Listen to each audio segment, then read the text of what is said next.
આજરોજ આણંદ નગરપાલિકાના વિવિધ વિકાસ કાર્યોના કાર્યક્રમમાં ગુજરાત વિધાનસભાના મુખ્ય દંડક બાલકૃષ્ણ ખંડેરાવ શુક્લ, જિલ્લા કલેક્ટર પ્રવીણ ચૌધરી, જિલ્લા ભાજપ પ્રમુખ રાજેશભાઈ પટેલ, ધારાસભ્ય યોગેશભાઈ પટેલ, નગરપાલિકાના પ્રમુખ જિગ્નેશભાઈ પટેલ, ઉપપ્રમુખ અને આણંદ શહેર ભાજપ પ્રમુખ ઉપસ્થિત રહ્યા હતા। આ કાર્યક્રમમાં સુવિધાઓનું વન સ્ટોપ સેન્ટર મુખ્યમંત્રી ભૂપેન્દ્રભાઈ પટેલના વરદ હસ્તે શહેરી વિકાસ અને શહેરી ગૃહ નિર્માણ વિભાગ દ્વારા સ્વર્ણિમ જયંતિ મુખ્યમંત્રી શહેરી વિકાસ યોજના અંતર્ગત 31 નગરપાલિકાઓમાં ₹44.5 કરોડના ખર્ચે સિટી સિવિક સેન્ટર્સનો લોકાર્પણ કરવામાં આવ્યું હતું। આ કાર્યક્રમમાં તુલસી ટોકીઝ પાસે કોમ્યુનિટી હોલ આણંદ ખાતે યોજવામાં આવ્યો હતો। આણંદ નગરપાલિકાના વિસ્તારમાં મુખ્યમંત્રી ભૂપેન્દ્રભાઈ પટેલના વરદ હસ્તે સિટી સિવિક સેન્ટરનું લોકાર્પણ કરવામાં આવ્યું હતું। આ કાર્યક્રમ બાદ ગુજરાત વિધાનસભાના મુખ્ય દંડક બાળકૃષ્ણ ખંડેરાવ શુક્લ, ધારાસભ્ય યોગેશભાઈ પટેલ, નગરપાલિકા પ્રમુખ જિગ્નેશભાઈ પટેલ, ઉપપ્રમુખ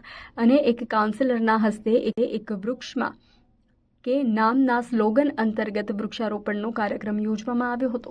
ગુજરાતમાં 32 જેટલા જગ્યાઓ પર નગરપાલિકાઓમાં નવા સિવિક સેન્ટરની શુભારંભ થયો છે। ગુજરાત રાજ્યના મૃદુ અને મક્કમ માનનીય મુખ્યમંત્રી શ્રી ભૂપેન્દ્રભાઈ પટેલ સાહેબ દ્વારા બાલાસિનોર ખાતેથી સિવિક સેન્ટરનું ઉદ્ઘાટન થયું। 44 કરોડના ખર્ચે નાગરિકોના માટેના આંતરમાળખાકીય સુવિધાઓની સાથે સાથે તેમને મળવાપાત્ર જે દાખલા છે તમામ દાખલા તેમના ઘરના નજીક મળે અને કોમ્પ્યુટરાઇઝ પદ્ધતિથી મળે તે માટેનો એક અભિગમ જ્યારે સરકાર દ્વારા લેવામાં આવ્યો છે ત્યારે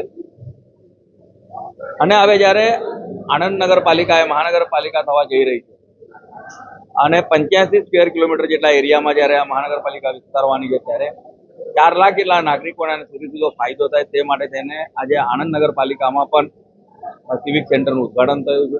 આપના માધ્યમથી તમામ નાગરિકોને વિનંતી કરું છું કે આપણે બધા જ આ સુવિધાઓનો લાભ લઈએ અને જે મિત્રો અહીં આવી નથી શકતા તો આપના વિસ્તારના સ્થાનિક નેતાઓને તેની જાણ કરે તો તેઓ અલગ વ્યવસ્થા ઊભી કરીને પણ તેમને દાખલા મળવાપાત્ર જે દાખલા છે તમામ દાખલાઓ પૂછતા કરી દેવાના।